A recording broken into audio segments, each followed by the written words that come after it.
Entrevista. Agora você irá saber mais sobre a febre amarela. A febre amarela está preocupando governos de pelo menos 5 estados e do Distrito Federal. Para que o ouvinte da Rádio Vinícola possa conhecer um pouco mais sobre esta doença, estamos recebendo ao vivo a gerente de Vigilância em Saúde de Andradas, Daniele Casarotto. Dani, bom dia. Bom dia. Seja bem-vinda mais uma vez e realmente, normalmente a gente recebe você aqui em alguns momentos do ano para falar de dengue, depois chikungunya e zika vírus. Mas agora a bola da vez é a febre amarela mesmo. Pois é uma doença que foi extinta e retorna e nos preocupa, né? Estamos aí empenhados todos para poder fazer esse bloqueio para que ela não chegue aqui. E esse momento de falar com a população é super importante, porque às vezes a gente acha que a doença acabou e por conta de existir a vacinação não acontece o risco, né? E a gente acaba se descuidando, mas infelizmente mais uma doença transmitida por mosquito e que faz a gente voltar a falar nos métodos de prevenção e de controle do bendito mosquito, né? Ô Dani, realmente, quando eu era criança até se falava em febre amarela, né? Eu tenho 41 anos, quer dizer, já faz um tempo. Depois, acho que por 1 ou 2 décadas esse assunto não veio à tona. Praticamente a gente ouvia falar talvez quando alguém ia viajar para o norte, sendo necessário estados de Roraima, enfim, o Acre, se vacinar antes de chegar até essas regiões. Mas nos últimos anos pouco se falou de febre amarela. Isso, até 1947 tinha acontecido realmente o bloqueio, a extinção da doença. Acabaram-se os casos. Depois, em 1999, acontece um pequeno surto, a gente revacina toda a população e a doença paralisa novamente. E agora, com esses rumores de macacos doentes e as febres que levaram a óbito rapidamente, né, no norte de Minas, mais especificamente apareceram em Teófilo Otoni, Governador Valadares, né, que foi quando começou os primeiros casos. Então faz a gente realmente prestar atenção novamente na doença. E como que a doença é transmitida? Muito parecida com a dengue, né? Ela é uma doença viral, muito parecida com a dengue mesmo. Febre alta, repentina, dor por todo o corpo, dor atrás dos olhos, muito cansaço, é uma gripe forte, digamos assim. Só que ela vem seguida de falência hepática e renal. Então lá pelo 2º, 3º dia da febre, da doença, né, do ciclo, o fígado começa a sofrer, porque os vírus ali se alojam, e é aí que vem o nome da doença, né? Febre amarela, porque a pessoa acaba tendo a icterícia, que é característica do sofrimento hepático, né? E aí já fica bem mais difícil de se controlar a doença. Pelas estatísticas, a gente sabe que tem uma sobrevida de 50%, ou seja, o índice de óbito é muito grande, né? A gente tem que realmente prestar bastante atenção. É uma doença que existe vacina, ao contrário da dengue, da zika, do chikungunya, existe a vacina. E a nossa população jovem toda é vacinada. Então os bebês aos 9 meses de vida já recebem a primeira dose. Então isso deixa um pouco mais de tranquilidade. Depois, aos 4 anos, eles recebem a 2ª dosagem da vacina e tem imunidade total, né? A gente considera que a pessoa com 2 vacinações, com 2 vacinas, elas têm essa imunidade. Então, é bem interessante ficar atento a esse método de prevenção, né? Além do controle do mosquito, também usar a vacina. Só que eu preciso ressaltar, e isso é muito importante a população ficar sabendo, que a princípio os casos acontecem em zona rural, porque o primeiro mosquito transmissor da doença é um mosquito que vive em mata fechada, em zona rural mesmo. Que mosquito que é esse? Eles são parentes, eles chamam Aemógagos e sabetes, são dois tipos diferentes de mosquito que vivem só em zona rural. Então eles acabam picando o macaco, passando a doença para o macaco, e também podem picar humanos, né? E aí os humanos acabam ficando doentes. Se esses homens acabam vindo para a cidade, na cidade a gente tem, no meio urbano, a gente tem o Aedes aegypti. Se o Aedes aegypti pica esse homem doente com a febre amarela, acaba se contaminando e aí sim a gente tem um ciclo urbano da doença. Isso não está acontecendo no momento. Por enquanto, todos os casos são de agricultores, adultos da faixa de 40 anos, né, residentes em zona rural. Então são 2 mosquitos que trabalham até o homem desenvolver a febre amarela? São 2 mosquitos que carregam o vírus lá na zona rural.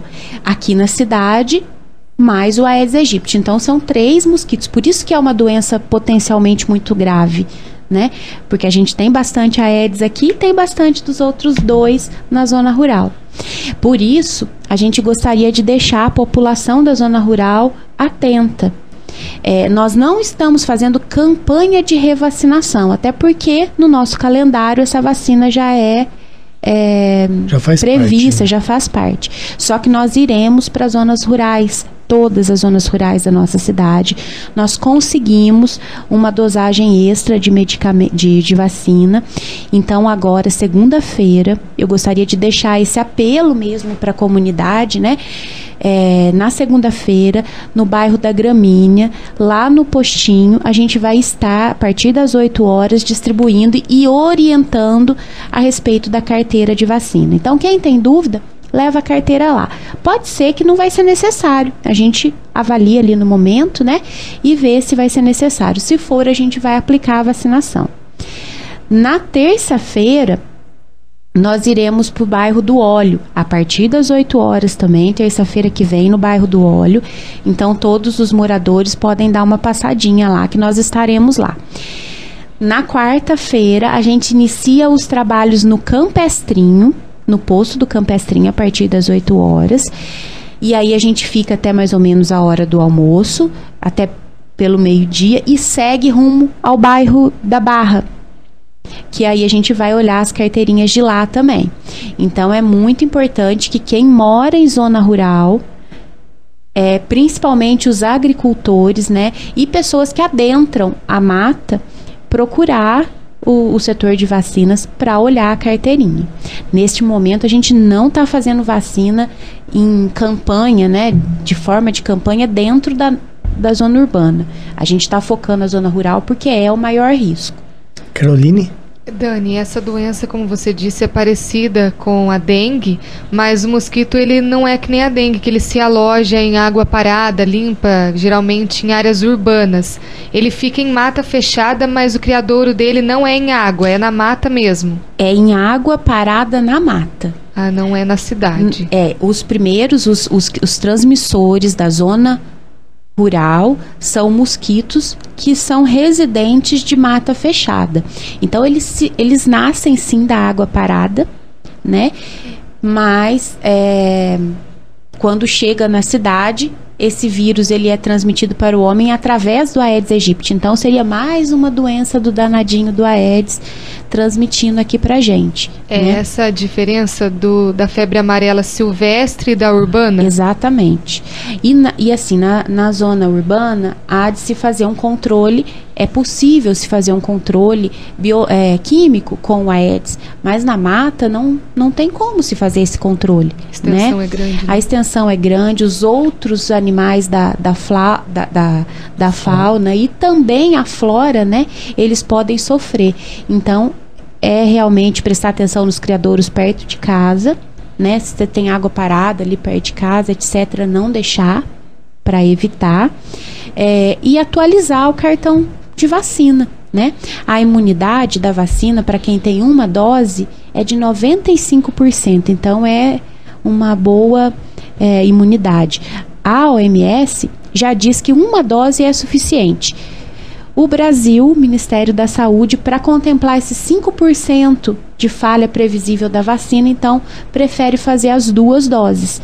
E é por isso que a gente tem, então, no calendário 2 doses. Agora, temos a boa e a má notícia. A boa, como a gente acabou de anunciar um pouquinho antes do início da entrevista, em Caldas houve uma preocupação de que o macaco encontrado morto lá pudesse ter relação com a doença, com a febre amarela, e essa hipótese ela foi afastada. não tem relação.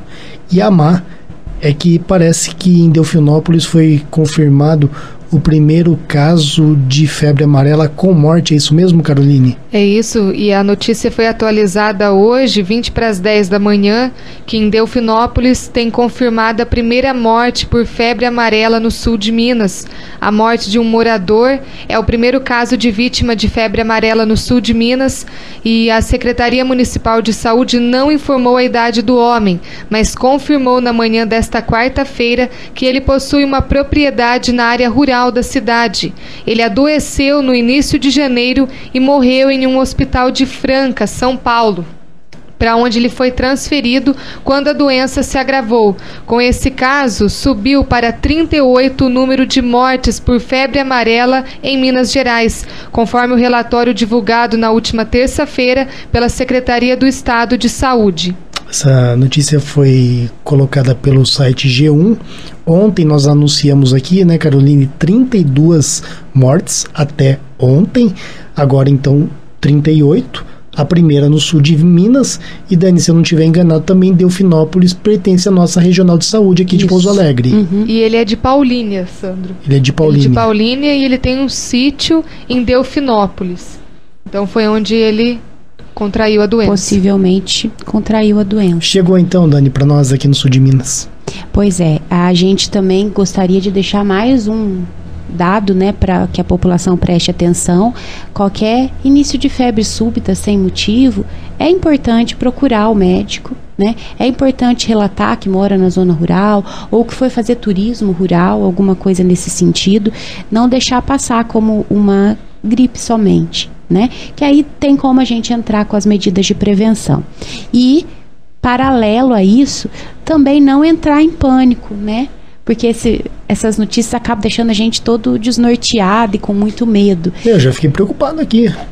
A gente tem que ficar atento, né? Mas nesse momento não é um momento para pânico, e sim para atenção. Teve febre, mora na zona rural, procura o médico. Mora na zona rural e não teve febre, elimina todos os possíveis focos perto da sua casa e vai no posto para a gente atualizar o cartão de vacina. Até porque tem dengue, chikungunya e zika vírus, não é? Que são as outras doenças e elas são também de importância epidemiológica, né? Dani, se a pessoa for diagnosticada no início, ela tem cura, assim como a dengue. Ou no caso dessa doença da febre amarela, existe a febre amarela hemorrágica, assim como a dengue? Ela é uma doença viral e não tem, assim como a dengue, não tem nenhum antiviral específico para acabar com a doença, digamos assim. Mas é lógico que a sobrevida é muito maior, o prognóstico é muito melhor se ele for atendido no começo. Que aí você hidrata o paciente, você melhora as condições gerais dele e não deixa o fígado sofrer tanto assim, né? Não deixa o vírus se alojar tanto assim e fazer um estrago maior. Então é possível sim que exista um prognóstico bom se o tratamento for de início, né? For bem precoce. É isso. Nós estamos conversando com a gerente de Vigilância em Saúde de Andradas, Daniele Casarotto, veio aqui e explicou muito bem essa questão da febre amarela. E agora, Andradas, Santo Antônio do Jardim, Ibiturã de Minas, Caldas, Pinhal, toda a nossa região aqui está atenta a essa informação e a essa forma de proceder nos próximos dias. Uma outra informação, né, um outro pedido nosso que é super importante é a respeito dos animais. A gente sabe que uma das características da febre amarela é que antes dos homens começarem a adoecer, os macacos começam a adoecer e eles adoecem em bando, né, e acabam falecendo. É só o macaco? Praticamente só o macaco, praticamente todo o bando.